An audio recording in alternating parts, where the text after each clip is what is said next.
Alhamdulillah, wassalatu wassalamu ala rasulillah wa ala alihi wa sahbihi wa mawalah. Ahiba'il kiram, siyadatul habaib asy-syurafa wa sa'adatul ulama'il fudala wa jami'il hadirin al-ahibba rahimakumullah. Usikum jami'a wa nafsi bitaqwallah wa bita'ati rasulillahi sallallahu alaihi wasallam. Fasallahu subhanahu wa ta'ala an yaja'alana jami'an minal muttaqin. Allahumma anfa'na bima 'allamtana wa 'allimna ma yanfa'una. Allahumma zidna ilma warzuqna fahma wa atina hikmah. Allahumma barik lana fi majlisina hadha birahmatika ya arhamar rahimin walhamdulillahi rabbil alamin. Taqabbalallahu minna wa minkum fataqabbal ya karim. Kepada para habaib, para alim ulama, para tokoh, segenap jamaah kaum muslimin rahimakumullah. Alhamdulillah, pada kesempatan hari ini dengan izin Allah subhanahu wa ta'ala kita kembali dikumpulkan pada majelis ini.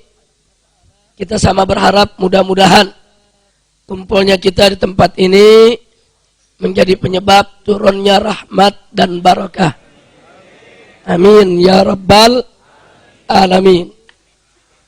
Nah, baiklah ya ikhwan, pada hari ini sebagaimana sudah kita umumkan, kita akan melakukan evaluasi daripada aksi bela Islam ketiga. Nah, perlu saya umumkan dulu atau beritahukan, pada tanggal 6 Oktober ketika FPI DKI yang dipimpin oleh Habib Muhsin bin Zaid Al-Attas melakukan pelaporan tentang kasus penistaan agama yang dilakukan Ahok, jujur saat itu sikap polisi seperti enggan untuk menindaklanjuti. Tanggal 6 Oktober sepertinya enggan untuk menindaklanjuti laporan. Nah, setelah kita datangi berkali-kali, keengganan itu makin tampak, sehingga digelarlah aksi bela Islam yang pertama pada tanggal 14 Oktober.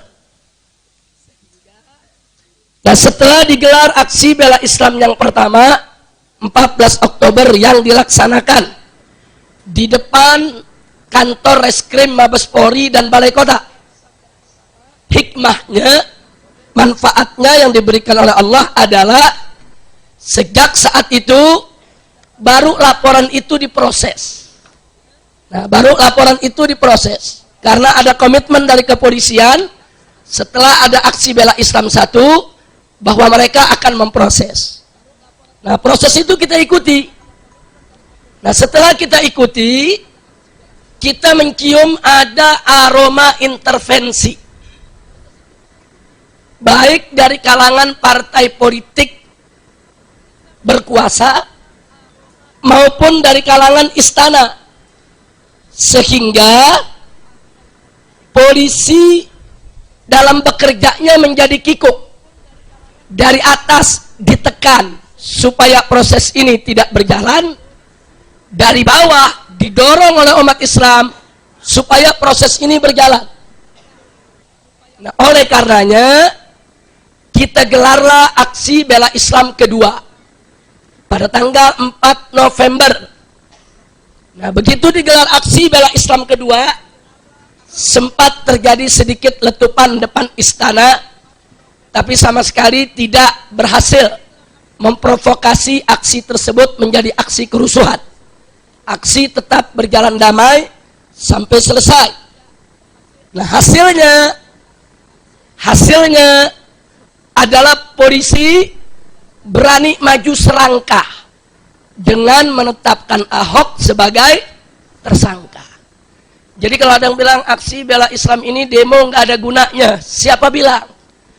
Kita ini lagi berhadapan dengan satu kekuatan politik yang luar biasa. Mereka neken aparat dari atas, kita mesti dorong dari bawah. Ini aksi tekan dan dorong, ini bukan aksi sembarangan. Nah kemudian setelah ditetapkan sebagai tersangka, kami datangi Mabes Polri, kami dialog dengan Kapolri. Kami tetap minta Ahok harus ditahan. Kami berikan waktu beberapa hari. Kalau sampai 3 hari tidak ditahan juga, sampai tanggal 18 November waktu itu, kami sudah ingatkan, kami akan umumkan kembali untuk aksi bela Islam ketiga. Mereka pikir kita cuma ngancem, saudara. Ternyata tetap tidak ditahan. Dan akhirnya kita umumkan aksi bela Islam ketiga yang akan dilaksanakan pada tanggal 2 Desember. Nah setelah kita umumkan, luar biasa dahsyatnya penggembosan. Ini penggembosannya jauh lebih dahsyat dibandingkan penggembosan aksi bela Islam yang kedua. Sebetulnya aksi bela Islam kedua juga digembosi. Nah, tapi mereka gagal. Mungkin karena mereka gagal, nah mereka belajar dari kegagalan tersebut, mereka tingkatkan tekanan penggembosan karena mereka tidak mau gagal untuk yang kesekian kali. Nah kali ini penggembosannya terang-terangan, yaitu ada instruksi tertulis kepada Kapolda-Kapolda di seluruh Indonesia untuk melarang dan menghalang-halangi warga daerah itu berangkat ke Jakarta dalam rangka aksi bela Islam 3. Bahkan nggak sampai di situ, bahkan perusahaan-perusahaan transportasi itu disurati secara resmi supaya mereka tidak menyewakan mobil-mobil mereka kepada masyarakat. Itu resmi, kita dapat surat-surat tembusannya. Nah kemudian tidak sampai di situ, bahkan kita lihat di Jakarta ini saja ada helikopter terbang bikin selebaran, disebar kemana-mana. Hampir tiap kelurahan dibikin baliho supaya orang tidak hadir aksi ketiga. Kemudian ada fitnah, katanya ini aksi makar. Ini semua dalam rangka penggembosan. Kemudian ada fatwa depan presiden dari seorang kiai, pimpinan ormas Islam besar, mengatakan sholat Jumat di jalan tidak sah. Ini semua, saudara, untuk penggembosan. Nah, jadi ini penggembosannya dahsyat. Bahkan ada helikopter diturunkan di Bakahuni, itu untuk menghalangi mobil tidak masuk ke pelabuhan, supaya tidak bisa nyebrang, yaitu ke Merak. Sampai pilotnya tentara yang bawa itu pesawat nangis di pintu pesawat. Kenapa dia nangis? Karena umat desak supaya kapal disingkirkan. Dia nangis, di satu sisi dia ingin bersama rakyat, di sisi lain dia ditekan atasan. Ini kejadian di mana-mana. Nah, belum lagi yang dari Sumatera Barat. Jadi begitu mereka datang dengan puluhan bis, itu sudah dijegat di jalan, ya dirazia, diturunkan. Kemudian ada jembatan yang sebetulnya nggak rusak, tahu-tahu dari taruh beko di sana, katanya lagi betulin jembatan supaya orang nggak liwat. Itu sampai 6 jam ditahan. Nah, jadi di mana-mana digembosi, di mana-mana digembosi. Jadi kalau kita pakai hitungan logika, maaf, kalau kita pakai hitungan logika, mestinya aksi 212 itu gagal. Gagal. Artinya gagal, ya kempes. Jangankan untuk berlipat ganda, untuk menyaingi aksi bela Islam 2 atau 1 saja nggak bisa. Nah, tapi setelah itu apalagi yang terjadi? Nggak sampai di situ. Pernyataan-pernyataan, yaitu pimpinan-pimpinan keamanan di televisi yang begitu keras, sampai kelihatan tegang. Ini negara kayak mau perang, saudara. Nggak sampai di situ aja. sejumlah tokoh, kiai, habaib didatangi, dibujuk supaya tidak hadir di aksi bela Islam ketiga. Ini semua dalam rangka penggembosan. Habis-habisan penggembosan, saudara.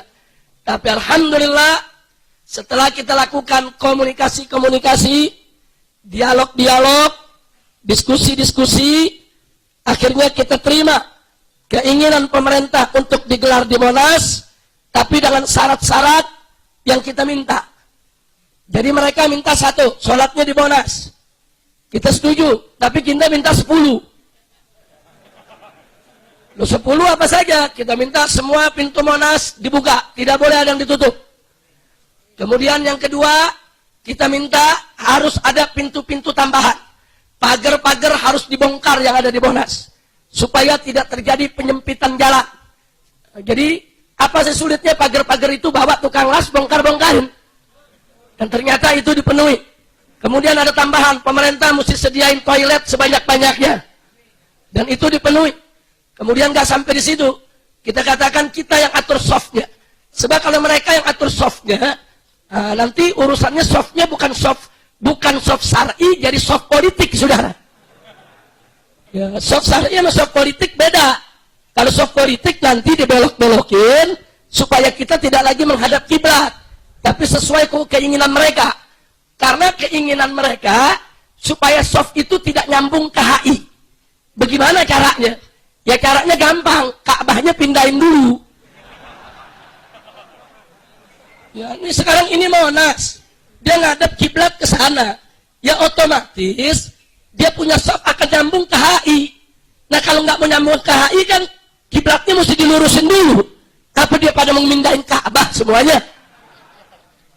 Nah itu kita sepakati. Jadi kita sepakati harus ikut kiblat syar'i, menghadirkan MUI, menghadirkan Departemen Agama. Kita atur softnya. Kemudian panggung, silakan mereka yang buat. Toa, kita minta sekeliling Monas semua harus ada toa. Lumayan jadi nggak nyewa lagi kan. Alhamdulillah. Ya bukan, kalau nyewa anak Tamburan duit dari mana? Masya Allah. Semua yang kita minta dipenuhi, saudara.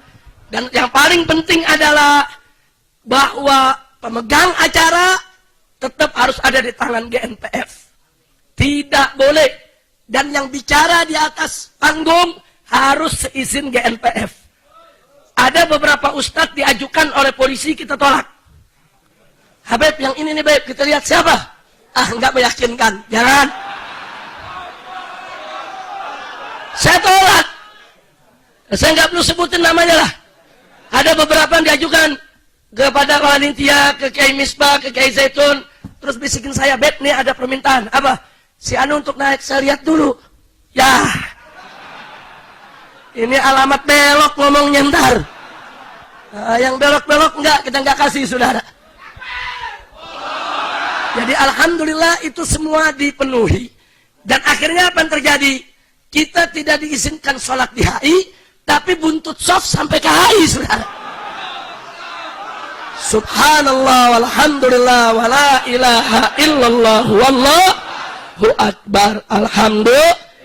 Jadi kalau saya mau hitung-hitung, yaitu syaratnya memang cukup banyak kami berikan, dan semua syarat akhirnya dipenuhi.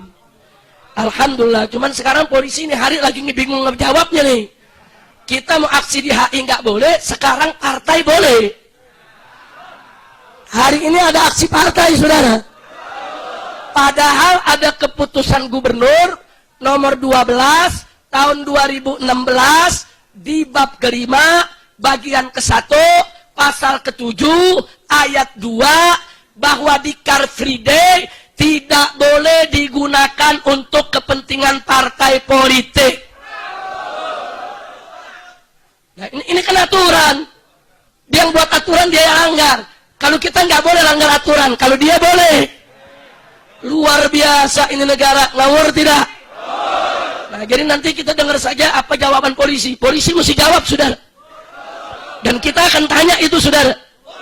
Jadi kenapa kami kemarin di HI nggak boleh, kok gerombolan yang ini boleh? Ada apa? Wah, mereka pakai bendera partai. Ada Golkar, ada Nasdem, ada Hanura. Mereka pakai seragam, mereka pakai bendera. Ini ada aturannya, tidak boleh. Polisi harus konsisten dalam penegakan hukum. Jadi kita minta seluruh pimpinan partai yang hari ini menggunakan HI, saudara, untuk kepentingan partai politik, harus semua dipanggil dan diperiksa di kepolisian. Takbir, takbir. Emang nasib mereka sial mulu, saudara. Aksi Bhinneka yang pertama 19 November di hari jamban sedunia. Begitu bikin aksi Bhinneka yang kedua tanggal 30 November, kata orang Jawa, hari Rebok Wakasan.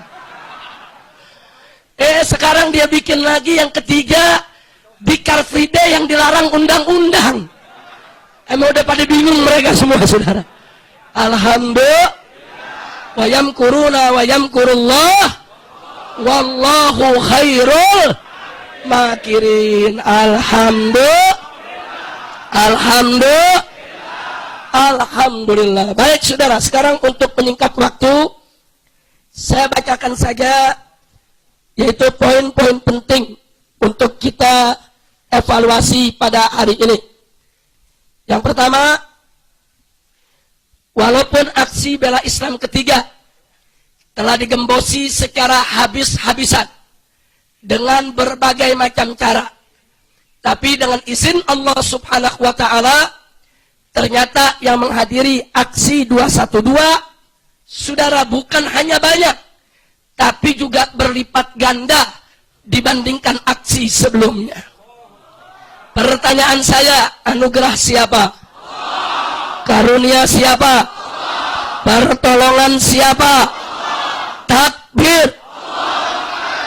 Jadi tanpa pertolongan Allah, tidak akan pernah mungkin, saudara, aksi 212 bisa dihadiri oleh umat Islam sebanyak itu. Itu semua adalah pertolongan Allah. Kemudian yang kedua, saat terjadi penggembosan melalui teror dan ancaman, termasuk tekanan terhadap perusahaan transportasi, yang menakjubkannya, Allah gerakkan hati hamba-hambanya dari Ciamis untuk melawan tekanan tersebut dengan berjalan kaki. Ratusan kilometer. Yang kemudian menakjubkannya, di sepanjang jalan mereka disambut oleh masyarakat dengan air mata keharuan, dengan makanan, dengan minuman, dengan bantuan. Berangkat dari Ciamis nggak bawa bekal, sampai di jalanan bekal bisa ada 5 truk, saudara. Di jalanan orang kasih roti, orang kasih buah, orang kasih segala macam untuk keperluan makan minum mereka di jalan. Nah, saya mau tanya, ini siapa menggerakkan? Siapa yang menggerakkan? Anugerah siapa? Karunia siapa? Pertolongan siapa? Takbir. Tanpa pertolongan Allah, nggak ada yang mau jalan kaki sampai ratusan kilometer, saudara. Dan itu mempengaruhi secara psikologis umat Islam yang lain. Akhirnya dari Bandung ikut jalan kaki, dari Bogor ikut jalan kaki, dari Depok ikut jalan kaki. Akhirnya orang Jakarta malu ikut jalan kaki juga, saudara. Saya lihat yang dari Condet jalan kaki, dari Matraman jalan kaki, Petamburan jalan kaki juga. Luar biasa, saudara. Sampai saya punya istri, ini mobil udah disiapin, enggak mau, malu sampai Ciamis. Jalan kaki ibu-ibu sampai ke Monas. Nah, ini artinya apa? Ini energi Ciamis luar biasa. Ini mempengaruhi, mendorong yang lain. Jadi dengan peristiwa tersebut Allah tunjukkan kebesarannya, Allah tunjukkan kekuasaannya. Tidak ada satupun kekuatan yang mampu untuk menggembosi kekuatan Allah. La haula wa la quwwata illa billahil aliyyil azim. Sekali lagi saya tanya, anugerah siapa? Karunia siapa? Pertolongan siapa? Takbir. Nah sekarang yang ketiga, saudara. Diperkirakan peserta aksi 411, aksi bela Islam yang kedua, itu yang turun adalah 3,2 juta orang. Sementara aksi 212, saudara, itu disepakati jumlahnya dengan Google Map, foto dari atas, itu lebih dari 2 kali lipat yang 212. Kalau yang 212 perkiraan 3,2 juta, yang 411 maksudnya, yang 411 aksi bela Islam 2, perkiraan 3,2 juta itu dengan asumsi yang menggunakan kendaraan umum, khususnya kereta api. Karena dalam info yang kita terima dari PT Kereta Api Indonesia, bahwa kegiatan sehari-hari kereta api di seputar Jakarta ini membawa pekerja masuk Jakarta itu setiap hari kurang lebih 750.000 orang per hari. Khusus pada tanggal 4 November waktu aksi bela Islam 2 itu yang masuk meningkat 400%. Artinya 750.000 kali 4 sama dengan 3 juta. Yang 750.000 adalah pekerja, yang 2.250.000 adalah peserta aksi. Nah itu belum yang naik bis, belum yang naik mobil pribadi, belum yang naik taksi, belum yang naik motor. Makanya diperkirakan 3,2 juta orang. Artinya hitungan itu logis dan ilmiah. Nah sementara aksi 212 kemarin, itu dari hasil foto Google Map dan lain sebagainya, saudara, itu menunjukkan kepadatan lebih dari 2 kali lipat yang 411. Berarti kalau 3,2, 2 kali lipatnya 7,4. Saudara, lebih dari itu, diperkirakan saudara 7,5 juta orang. Nah sekarang saya mau tanya saudara, itu anugerah siapa? Karunia siapa? Pertolongan siapa?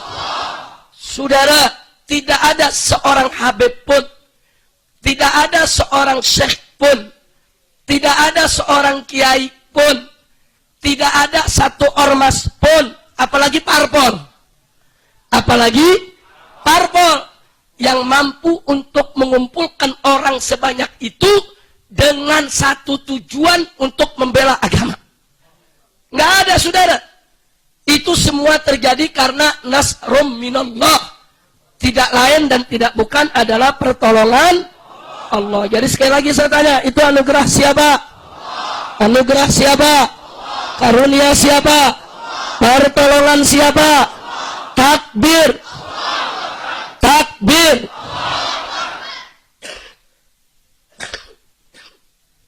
Yang keempat,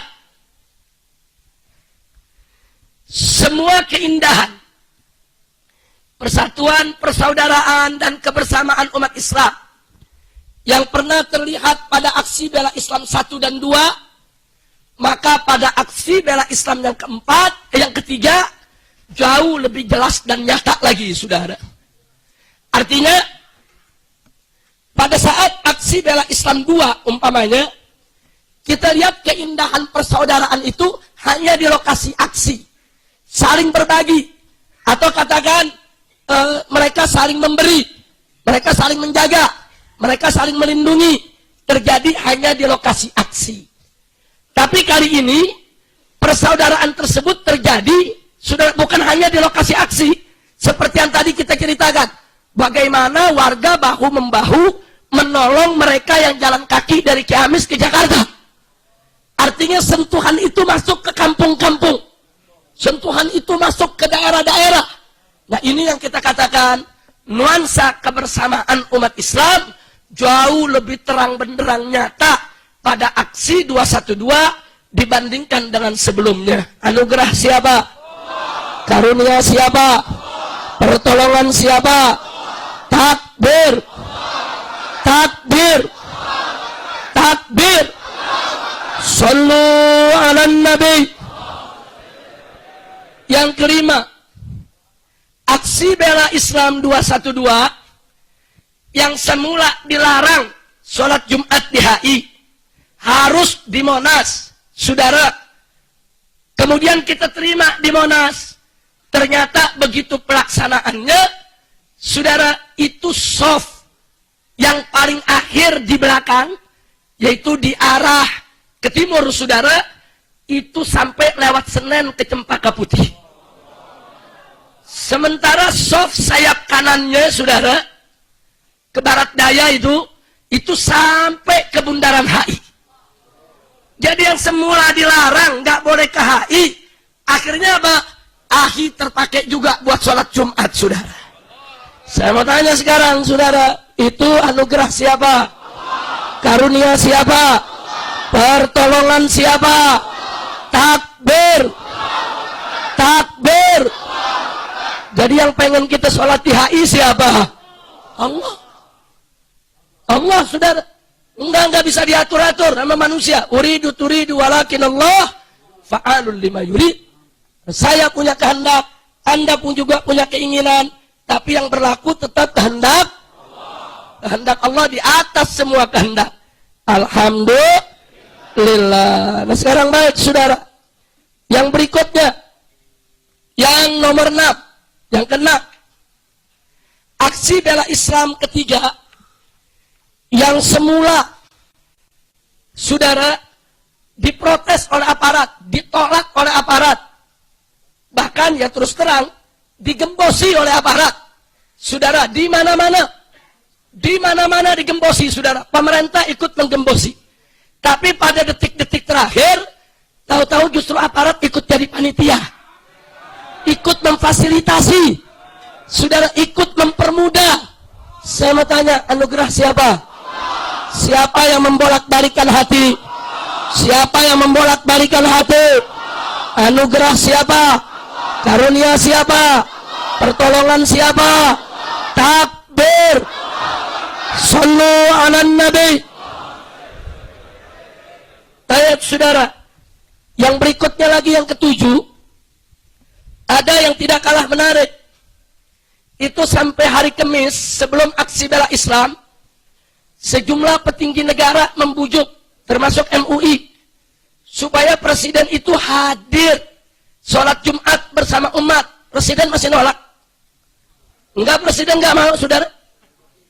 Alasan presiden, itu orang-orang kasar. Nanti mulut mereka kasar, nanti terlalu banyak permintaan. Enggak, presiden enggak mau hadir. Sampai Jumat pagi pun enggak mau hadir. Beliau ngilang dari istana, enggak ada di istana. Beliau pergi ke tempat lain, saudara. Tapi entah kenapa, tiba-tiba jam 10 balik ke istana, kumpulkan beberapa menteri, rapat. Sebagian menteri bilang, jangan hadir, Pak. Intelijen bilang, bahaya, Pak.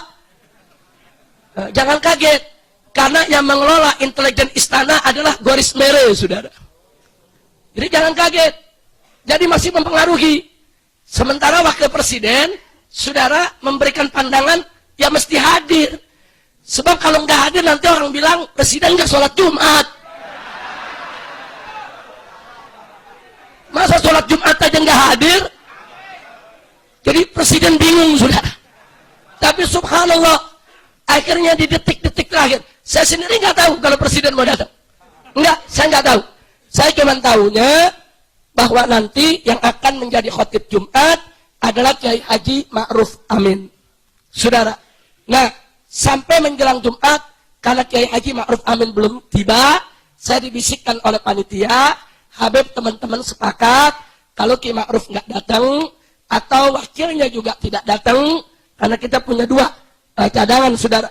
Jadi pertama, kita berharap, yaitu ketua umum daripada MUI yang menjadi khotib, atau kalau berhalangan, wakil ketua umumnya, itu Kiai Haji Yunahar Ilyas. Nah, karena kedua orang tua ini tidak hadir, teman-teman langsung mendaulat saya. Jadi kalau begitu, Habib yang mesti jadi khatib. Nah, saya bilang, baik, saya terima. Saya sudah tinggal tunggu. Azan pertama sudah dikumandangkan. Saya nggak tahu presiden mau datang. Selesai sholat sunnah qobliyah, baru ada kabar. Presiden mau datang, saudara. Nah, jadi artinya apa? Presiden datang mendadak, kita tidak pernah diberitahu, Padahal presiden sehari sebelumnya sudah menolak, di pagi masih menolak, akhirnya siangnya pada posisi yang beliau nggak bisa nolak lagi, saudara. Nah sekarang saya mau tanya, itu anugerah siapa? Pertolongan siapa? Presiden nggak mau hadir, kalau Allah suruh hadir bagaimana? Saya mau tanya saudara, yang berlaku kehendak presiden atau kehendak Allah? Kehendak presiden atau kehendak Allah? Anugerah siapa? Pertolongan siapa? Siapa yang maha besar? Siapa yang maha kuasa? Siapa yang maha kuat? Takbir. Dan datangnya pas sebelum khutbah dimulai. Jadi isi khutbah sekalian didengar. Alhamdulillahirabbil alamin. Sekali lagi saya tanya semuanya, itu anugerah siapa? Anugerah siapa? Ada itu rekayasa manusia? Ada aturan manusia? Enggak, saudara. Itu semua pertolongan Allah. Baik. Yang berikutnya, saudara. Yang ke-8. Dengan kuasa Allah, sejak acara dimulai jam 8 pagi, sampai jam 12 menjelang Jumat, Allah kasih suasana di sekitar Monas. Saudara, itu sejuk. Karena awannya hitam, anginnya juga dingin, nggak ada terasa panas, saudara. Betul? Betul? Dan Allah nggak kasih hujan dulu, saudara. Jadi supaya zikirnya tertib, tausiahnya tertib, semuanya tertib, Masya Allah. Saya tanya, anugerah siapa? Anugerah siapa? Kekuasaan siapa? Takbir. Nah, begitu menjelang Jumat, panitia kebingungan. Kebingungannya apa? Saudara, ini manusia sebanyak ini wudunya dari mana? Betul disediakan wudhu di pinggir-pinggir jalan sana, saudara. Ini di dalam Monas. Ini mau ngambil wudhu aja orang bisa jalan desek-desekan, saudara. Bagaimana mereka mau ambil wudhu? Oh, tayamum. Ini di bawah kakinya aspal, bukan debu. Dalam mazhab Syafi'i kan nggak bisa tayamum sama aspal, saudara. Saudara, terus terang, panitia pada saat itu, saudara, hanya berharap mudah-mudahan wudhunya belum batal dari pagi. Padahal yang buang angin udah banyak itu. Masya Allah. Terus terang lagi saya tanya, saudara, itu yang namanya orang duduk dari pagi sampai siang, capek gak? Lelah gak? Ada dehidrasi gak? Menjelang adzan pertama, Allah berikan hujan luar biasa, saudara. Jadi bingungnya kita belum selesai, Allah udah kasih jawaban. Ma'us sama, air langit, air hujan Allah tumpahkan, langsung umat ambil wudhu dari air tersebut. Subhanallah. Bukan hanya disegerin dengan wudhu, badannya dibasahi dengan air biar seger.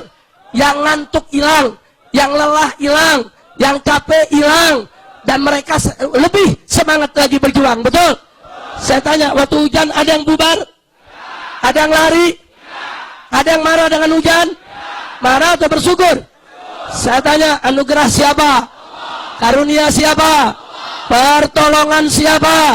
Siapa yang maha besar? Siapa yang maha kuasa?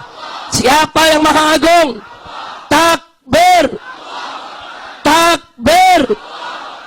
Alhamdulillah. Dan yang terakhir, yang ke-10, saudara, begitu hujan Allah turunkan, orang ambil wudhu, kemudian sholat sunnah qabliyah, saudara, sebagian duduk berzikir, sebagian masih sibuk ambil air wudhunya dengan air hujan. Selesai qabliyah tadi, begitu masuk khutbah, hujan berhenti, saudara. Supaya semua jadi serius ngikutin khutbah. Bagus tidak? Saya tanya, anugerah siapa? Karunia siapa? Pertolongan siapa? Apa bisa itu diatur sama manusia? Bisa diatur sama manusia. Takbir! Takbir! Nah, dengan penjelasan itu saya mau tanya, berarti aksi bela Islam 212, saudara, ditolong oleh siapa? Dibantu oleh siapa? Diberkahi oleh siapa? Berarti gerakan tersebut kalah atau menang? Kalah atau menang? Kalah atau berkah? Takbir. Sallu ala nabi.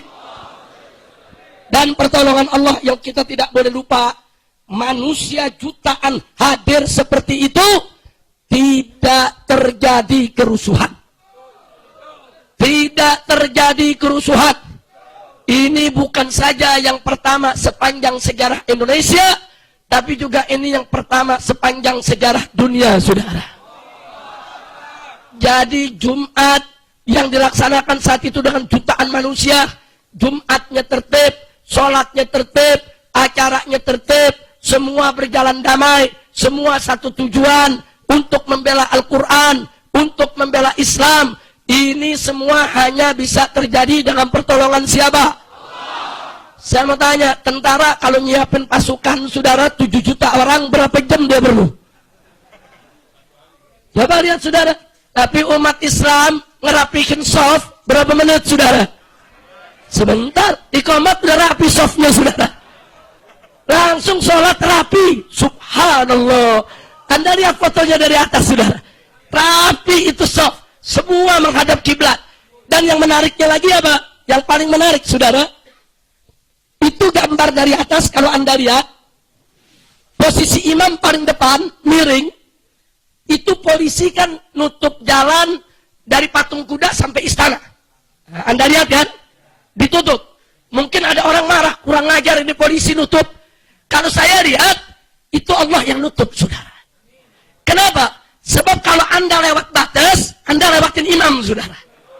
Subhanallah. Lihat di posisi gambar, saudara. Jadi jangan diberikan batas akhir, itu batas akhir Anda masih di belakang imam. Anda lewat, maju sampai ke istana, Anda akan melewati imam, sholat Anda tidak sah, saudara.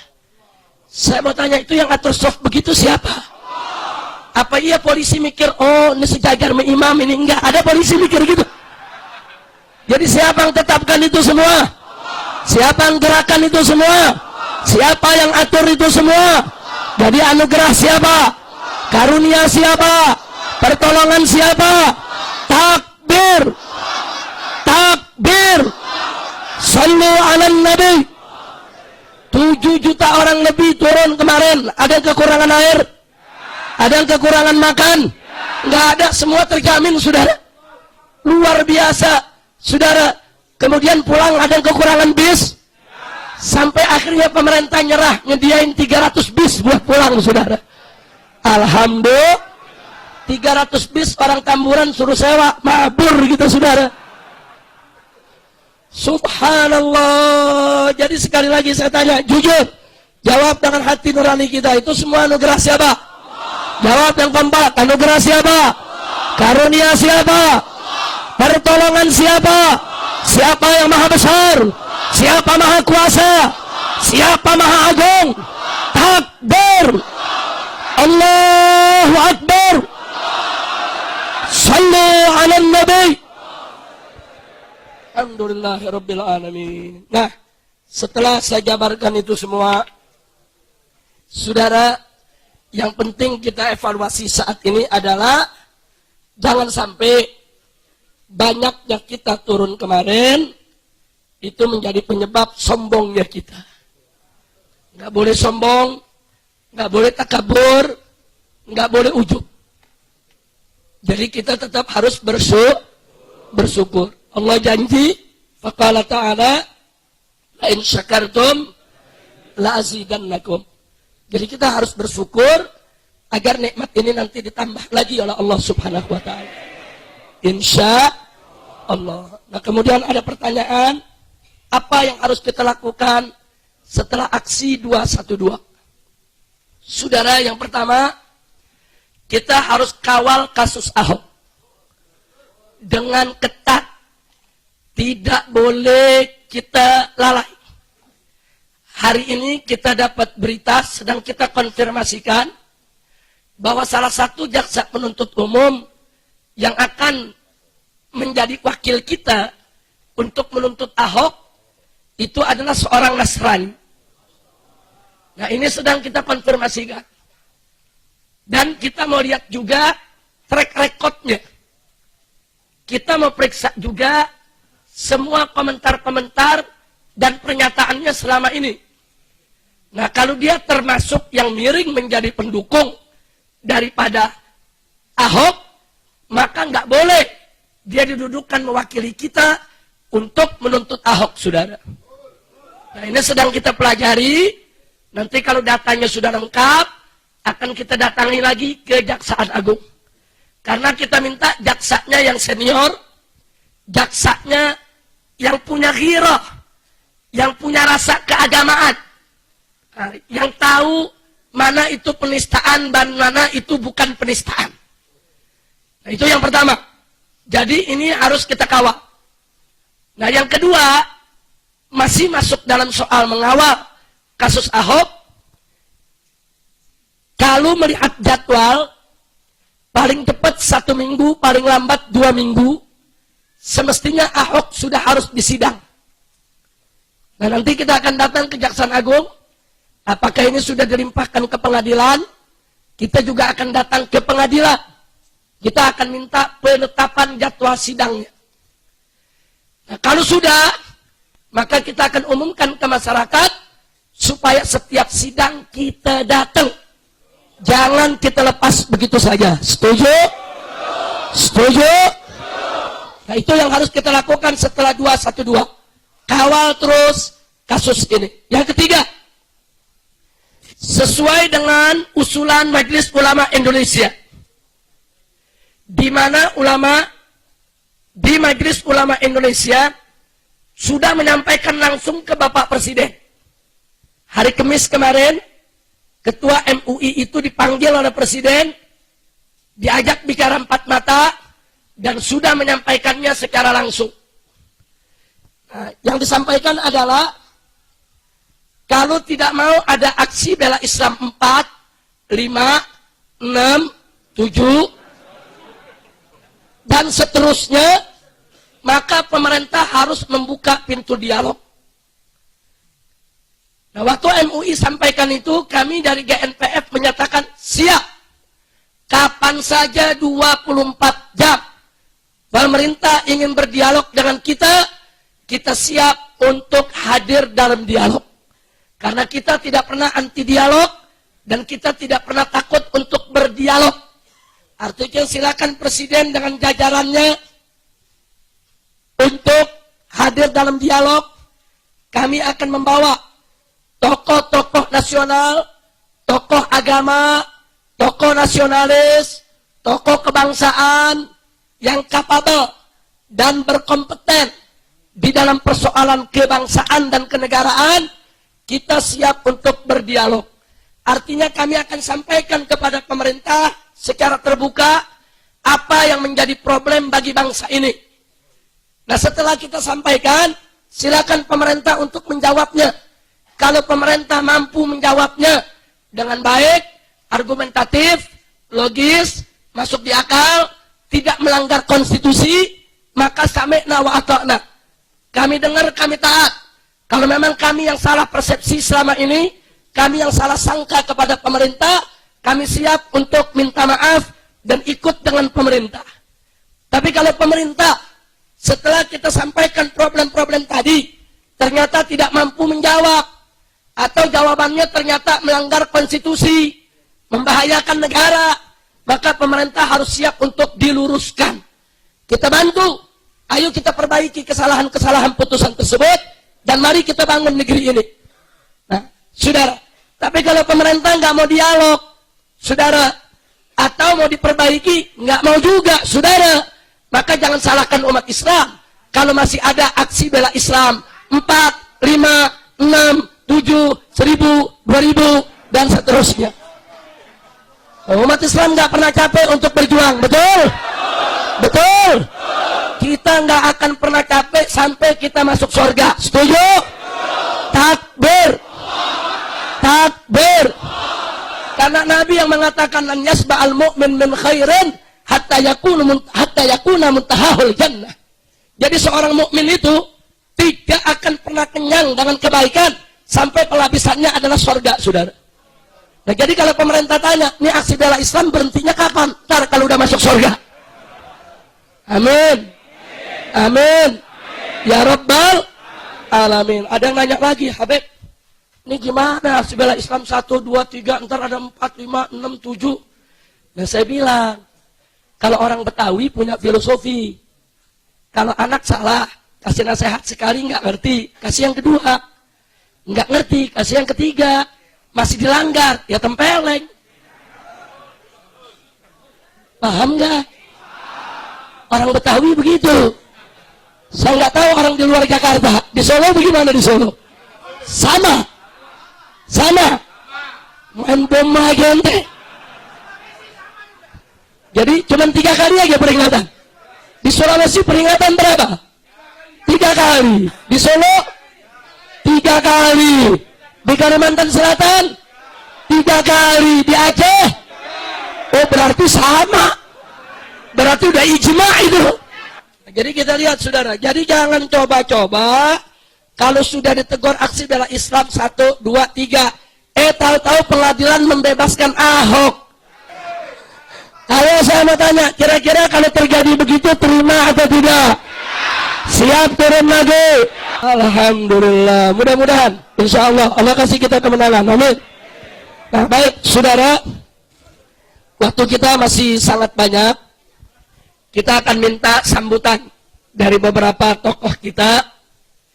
Di sini ada Wakil Ketua GNPF, yaitu Kiai Haji Misbahul Anam. Ada Sekretaris GNPF, yaitu Kiai Haji Muhammad Al-Khattab. Dan juga ada yang lainnya. Kita minta nanti sambutan dari mereka semua.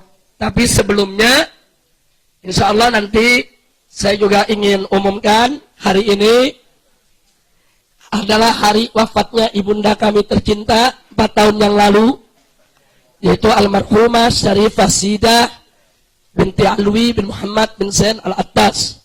Saya mohon nanti doanya dari semua untuk kami punya ibunda tercinta dan juga untuk ibu-ibu kita semua, untuk ayah-ayah kita semua.